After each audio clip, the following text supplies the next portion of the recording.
रात का तीसरा पहर। आसमान पर काले बादलों का कब्जा था और चांद की रोशनी किसी मरे हुए इंसान की अधखुली आंखों जैसी पीली और ठंडी लग रही थी। पुरानी हवाओं में सड़ते पत्तों की गंध थी और दूर एक टूटी फूटी हवेली खड़ी थी, मौत के किसी निशान की तरह। गांव में एक अनकहा डर फैला था। यहां कुछ था, कुछ ऐसा जिसे देखना तो दूर, महसूस करना भी किसी श्राप से कम नहीं था। गांव का रहस्य। गांव के लोग सदियों से एक नियम मानते थे, रात के चौथे पहर में कोई हवेली की ओर मत जाना।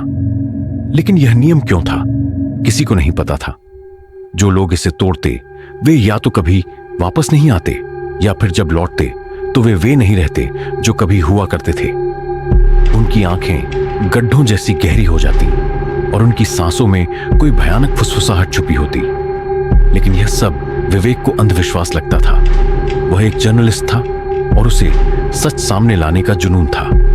उसे क्या पता था कि यह जुनून उसे एक ऐसे चक्र में फंसा देगा जिससे कोई कभी बाहर नहीं निकल पाया था। हवेली के अंदर समय का लूप। रात के तीसरे पहर विवेक ने हवेली के दरवाजे को धक्का दिया। दरवाजा खुद ब खुद खुल गया, मानो किसी ने उसका इंतजार किया हो। अंदर अंधेरा था, लेकिन उसकी सांसें थम गईं जब उसने देखा हर दीवार पर घड़ी टंगी थी, लेकिन हर घड़ी कुछ अजीब थी। उनकी सुइयां उल्टी दिशा में चल रही थीं। कुछ में सिर्फ सेकंड्स की सुइयां थी, कुछ में बस मिनट्स और कुछ में दोनों नहीं थी। सिर्फ घड़ियों के भीतर अंधेरा था। पहला झटका, जंप स्केयर मोमेंट। एक तभी किसी घड़ी का टाइम अचानक बदल गया। उसकी सुइयां जोर जोर से घूमने लगी और घड़ी का कांच अपने आप चटकने लगा। विवेक ने अपनी परछाई देखी, लेकिन परछाई उलटी थी।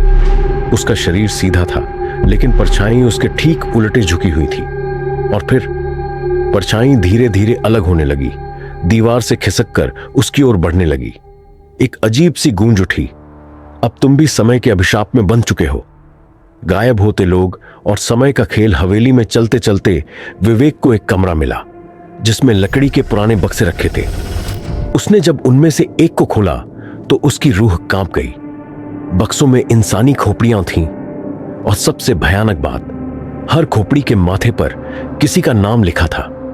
उसने बक्सों को उल्टा पलटा और फिर उसकी सांसें थम गईं। एक खोपड़ी के माथे पर लिखा था विवेक। दूसरा झटका, जंप स्केयर मोमेंटो। जैसे ही उसने खोपड़ी को पीछे रखा, पूरा कमरा एक भयानक हंसी से गूंज उठा। कोई चीज उसकी गर्दन के पास आ रही थी। ठंडी सांसों की सरसराहट उसके कानों में महसूस हो रही थी। उसने डरते हुए मुड़कर देखा और वहां कुछ था, एक अधजला इंसान जिसकी त्वचा से धुआं उठ रहा था। उसकी आंखों की जगह खाली गड्ढे थे और उसके होंठ हिले। यहां से निकलने का कोई रास्ता नहीं है। समय का पिंजरा। विवेक अब भाग रहा था, लेकिन हवेली जैसे बदल रही थी। सीढ़ियां अब अंतहीन हो चुकी थी, गलियां भटकाने वाली थीं। हर बार वह वापस उसी जगह आ जाता जहां से भागने की कोशिश कर रहा था। फिर उसे दीवार पर कुछ अजीब दिखा। खून से एक तारीख लिखी थी, 14 मार्च 1925।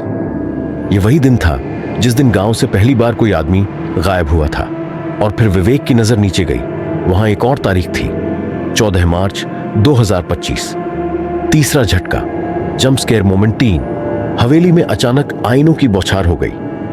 हर जगह आईने थे और उनमें जो दिख रहा था वह भयानक था। हर आईने में अलग अलग समय के विवेक थे। कहीं वह बूढ़ा था, कहीं वह कंकाल बन चुका था, कहीं वह बिना आंखों के खड़ा था और कहीं वह पहले ही मर चुका था। तभी सब आईने एक साथ चटक गए और अंधेरा छा गया। समाप्ति का धोखा। अंतिम झटका अचानक। विवेक फिर उसी जगह खड़ा था जहां से उसने यात्रा शुरू की थी। उसके हाथ में कैमरा था। सब कुछ सामान्य लग रहा था, लेकिन जैसे ही उसने कैमरे का फुटेज देखा, उसका खून जम गया। कैमरे में दिखा कि जब उसने हवेली में कदम रखा था तो उसके ठीक पीछे एक परछाई खड़ी थी। और फिर कैमरे की स्क्रीन पर सिर्फ एक संदेश दिखा, अब तुम्हारी बारी है। Part 2 coming soon.